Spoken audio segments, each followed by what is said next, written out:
Bom pessoal, desde a última vez que cá vim,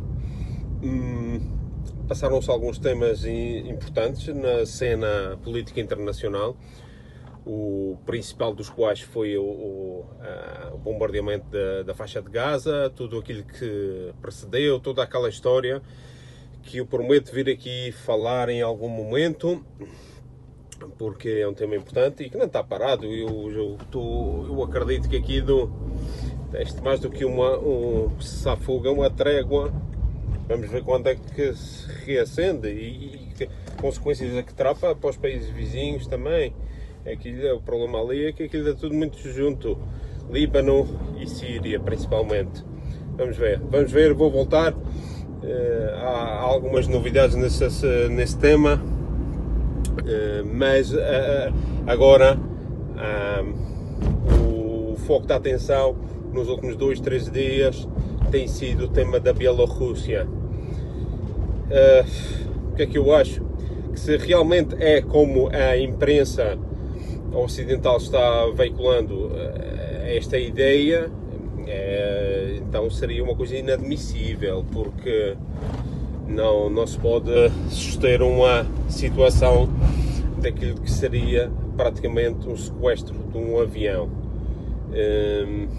Mas pode ser que não seja como a imprensa aqui está veiculando, e é para isso que aqui estamos, este humilde programa, que neste canal fala-se exatamente destes assuntos de uma perspectiva mais crítica, de aprofundar e de ver o que é que possa estar por trás. Os factos são os seguintes, quer dizer, há ali um avião que é de uma companhia irlandesa que voa entre a Grécia e a Lituânia, ou seja, 3 países da União Europeia, 2 dos quais da NATO, e sobrevoa um país que é quase que hostil aos interesses da NATO. Nós sabemos, e da União Europeia, porque sabemos todo o historial, mas principalmente nos últimos 2 anos, as movimentações que têm tido na Bielorrússia contra o governo do Alexander Lukashenko. O ano passado houve eleições. Vou ver se encontro aqui vou pôr aqui em cima, como de costume, o episódio que fiz há cerca de um ano, mais ou menos, sobre a Bielorrússia. E depois houve um escalado dos acontecimentos em que a Europa, obviamente, apoiou a oposição. E mais tarde, em agosto, setembro, voltou a haver problemas de demonstrações em Minsk, principalmente em Minsk, contra o governo, e isto com uma ajuda forte da União Europeia a nível mesmo institucional, já para não falar da comunicação social. Há o interesse de absorver a Bielorrússia, ou pelo menos mudar de regime para abrir caminho a uma hipotética entrada, como também queriam ter feito com a Ucrânia, e fizeram na Ucrânia uma mudança de regime, apoiado pela União Europeia e principalmente pelos Estados Unidos. Na altura era a administração Obama,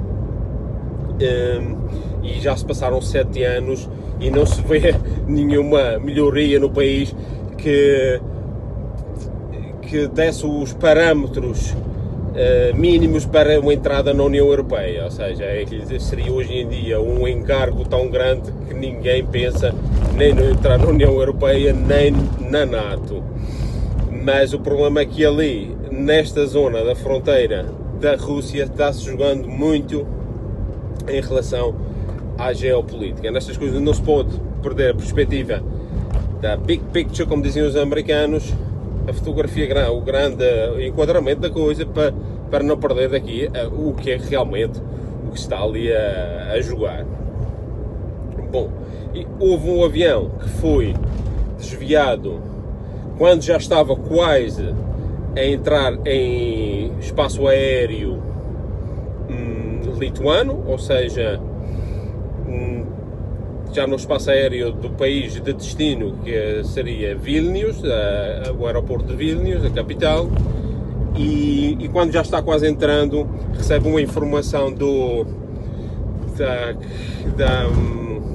torre de controle do aeroporto de Vilnius.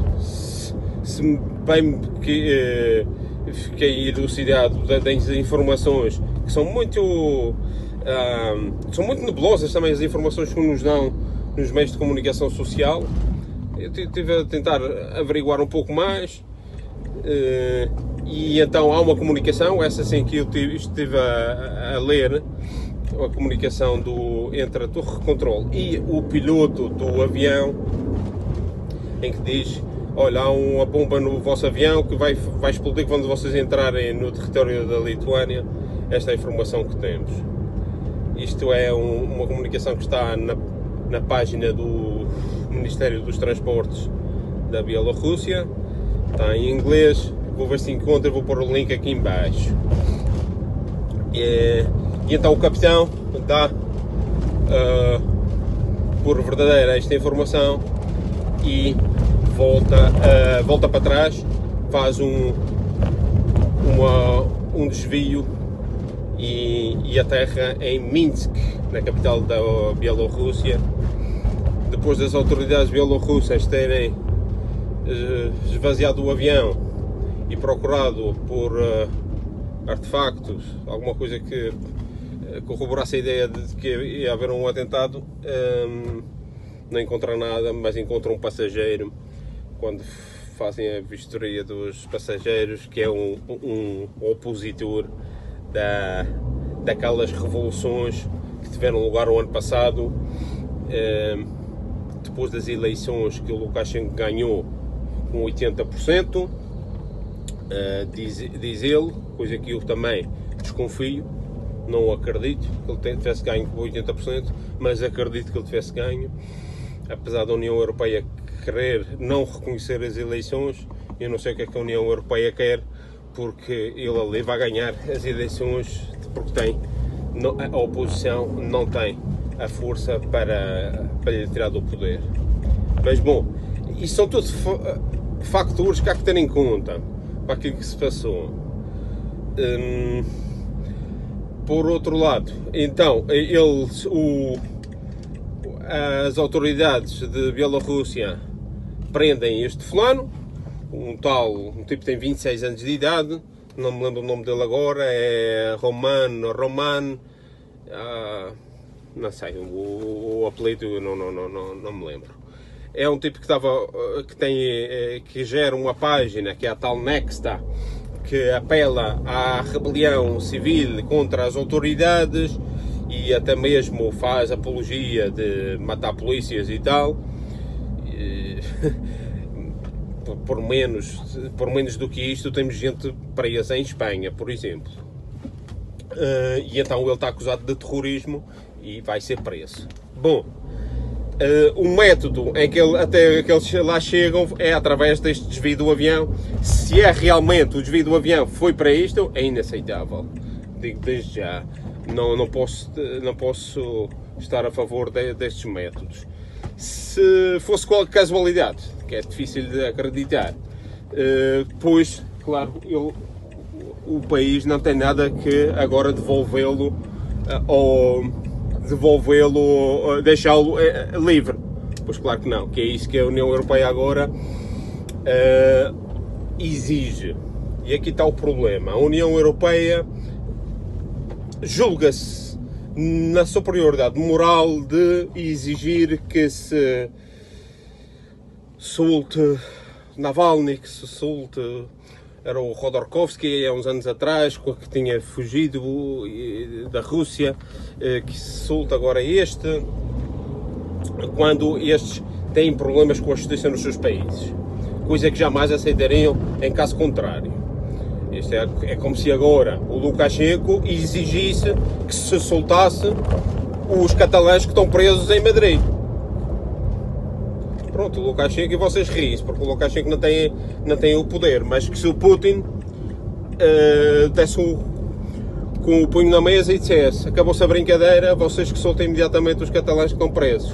Isso aí já não, vocês não iam rir, vocês iam ficar furiosos, não eram. Mas é isso que se passa ao contrário. Quando a União Europeia exige, quando os Estados Unidos exigem, quando a NATO exige, e eles dizem sempre que são a comunidade internacional. A comunidade internacional exige, e isto, ao fim e ao cabo, é a União Europeia e é os Estados Unidos. É a União Europeia trabalhando para os Estados Unidos, não percamos daqui também o fundo da questão.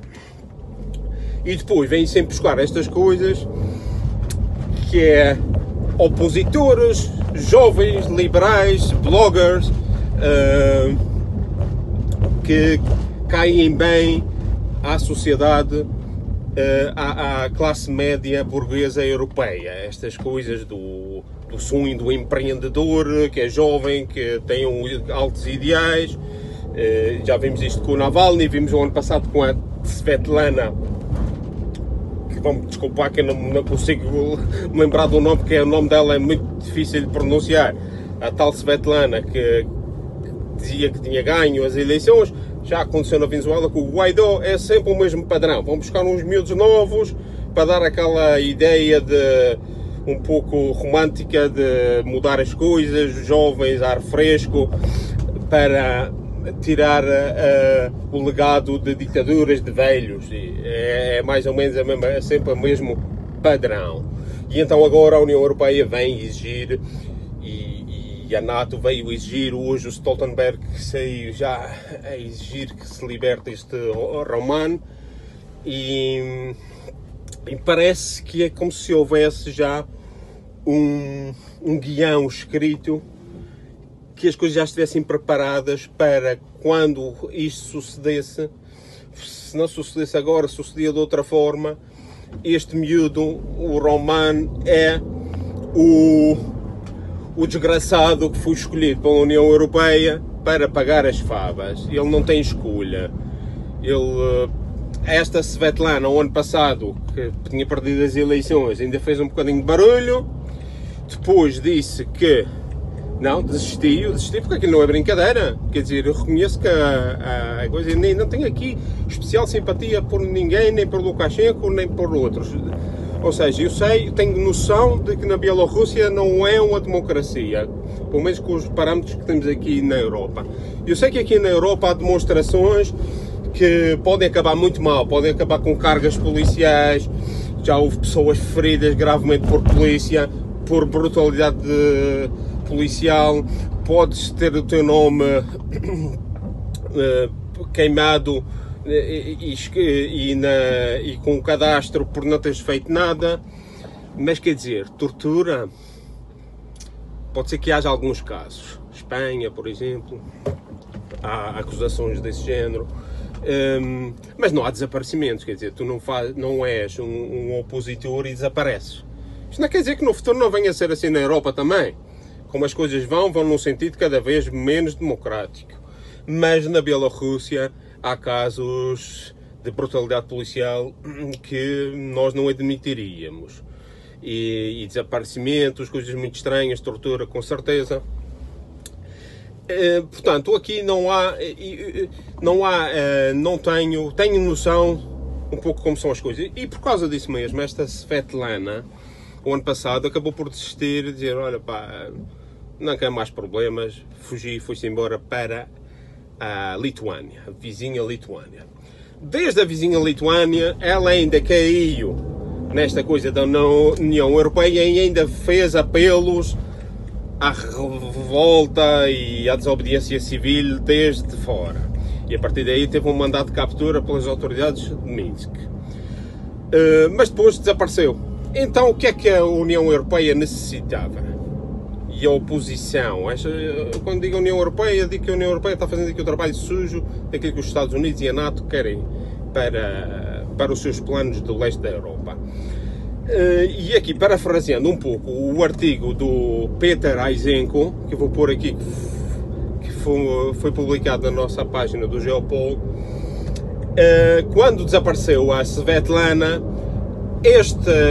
esta ideia ocidental de mudança de regime, de revoluções coloridas, precisava de outra figura. E precisava de um Navalny, precisava de uma figura correspondente a um Navalny na Bielorrússia. E então foi este miúdo. Portanto, pode ser que as coisas estejam planeadas e que isto seja uma operação de inteligência sofisticada, não vista anteriormente, de criar uma armadilha para que na qual, seguindo este pensamento, nesta hipótese, o próprio Lukashenko caía, apesar de lhe ser benéfico, aparentemente. Pronto, prendemos lá o blogger que andávamos à procura, havia um mandado de captura contra ele, acabavam por cair numa armadilha maior, muito mais bem pensada, de isolar o regime ainda mais e criar aqui um caso já mais grave, que mete a aviação civil de países estrangeiros no espaço aéreo bielorrusso na ideia de hostilizar o regime e provavelmente criar um casus belli. Hoje o Lukashenko esteve no Parlamento da Bielorrússia e ele disse que isto era exatamente isto que estava dizendo, uma operação de inteligência sofisticada, nunca antes vista, para criar um problema não só na Bielorrússia, ou seja, criar na Bielorrússia, mas com, quer dizer, os olhos postos na Rússia, obviamente. Porque ali, as pessoas não devem esquecer que ali, entre o enclave de Kaliningrado, a antiga Königsberg, e a Bielorrússia, há um corredor, que é o corredor, salvo erro, chama-se Sovalski, ou Kowalski, sinceramente não me recordo bem o nome. Este corredor, que é território polaco, lituano e russo em Kaliningrado e bielorrusso, quem controla este corredor numa guerra convencional para uma possível invasão terrestre de cavalaria e artilharia pesada, passar ali e entrar. É uma zona extremamente vulnerabiliza a defesa da Rússia. Portanto, há aqui um interesse de tirar o enclave enclave de Kaliningrado é impossível. Está todo armado de Iskander e de mísseis de longo alcance russos, mas a Bielorrússia, neste sentido, é mais fácil para os poderes da NATO, neste caso, de tirar o governo, pôr lá umas marionetes, como tem nos Estados do Báltico em cima, Lituânia, Estónia e Letónia, e então já tem a Rússia quase em xeque. Claro que isto é um jogo de xadrez e há que ver como isto. Portanto, isto aqui, teorias da conspiração, claro que é como eu digo, aqui no canal, a teoria da conspiração é o ponto de partida. Tudo o resto já depois ver a aproximação que tem a ver com a realidade, com os factos, com a geopolítica, com a realpolitik. Aqui, teoria da conspiração, a realpolitik. A conspiração existe, é teoria até o momento que passa a ser facto comprovado, mas a conspiração continua. E então aqui há que ver as coisas deste prisma, não há que descurar. Volto a reiterar, não sei o que é que se passou ali, há uma série de informações que são um bocado contraditórias. E isto abre... há aqui um outro artigo que eu vou pôr, que é do Korypko, do Andrei Korypko, que é nosso colaborador, do qual já há vários artigos. Ele diz que isto abre uma caixa de Pandora, mas também ele próprio reconhece que não é um facto pioneiro, ou seja, que isto já foi feito várias vezes. Eu hoje estive a ler outros artigos em que falava que os israelitas fizeram coisas parecidíssimas aos sírios, os turcos fizeram com um avião russo, salvo erro, que ia para a Síria. Aqui na imprensa ocidental ninguém falou disso. Há 5 anos atrás, ou 6 anos atrás, os ucranianos ameaçaram um avião bielorrusso, exatamente, e obrigaram-no a aterrar na Ucrânia só para prender um jornalista anti-Kiev. Isto era na altura com certeza do Poroshenko, não é? Então, Portanto, aqui também não mereceu nenhuma menção. Vocês ouviram falar alguma coisa disso? Não. E a mais conhecida destes casos, que já tinham tido lugar, era do Evo Morales, que viu o seu avião, ainda por cima, com imunidade diplomática, viu o seu avião a ser vasculhado, teve que parar em Viena para procurarem o Edward Snowden, porque os americanos em território europeu fazem uma coisa destas. E desde estes mesmos meios de comunicação não só viu esta alarido de indignação que estamos a ver agora. Portanto, isto há que ver um pouco que aqui não há bons, cada um tem os seus interesses. Esta coisa contada pela imprensa ocidental merece reprovação, se é assim como eles dizem. Por outro lado, eu compreendo que há o aproveitamento total para escalar isto naquela mesma ideia que eu já vos tinha falado e do artigo que eu escrevi aqui logo a seguir o Biden ter tomado posse e ter falado da primeira conferência de imprensa sobre temas internacionais e vi logo, é que ele disse, quer dizer, são tão previsíveis que ele disse com outras palavras que iam atacar nesta frente, na Ucrânia. E há um mês atrás tivemos um problema que quase dava uma guerra, não chegou a vias de facto, mas esteve lá muito próximo. E na Bielorrússia, que é toda esta fronteira imediata da Rússia com a Europa, que é o ponto onde eles querem tirar a influência russa, porque para a Europa, para o euroatlantismo, é demasiado importante. E isto obedece a uma ideia que é um pouco, quem leu o Lenin sabe que o Lenin dizia que uma revolução faz-se dando 2 passos à frente, 1 atrás, 2 passos à frente, 1 atrás, mas tu vais espremendo o teu inimigo. E é isto que se tem notado nos últimos 30 anos, depois do final da União Soviética. Depois houve um revés porque apareceu o Putin e aqui acabou a brincadeira. Mas eles acreditam, eu estou convencido que estes poderes atlantistas, e refiro-me à NATO e refiro-me à União Europeia simplesmente como é uma arma de arremesso, quer dizer, estão a ser usados, mas eu julgo que acreditam, e isso é muito preocupante, porque não podem. A NATO já devia saber que a Rússia tem as suas linhas vermelhas, já o fez saber.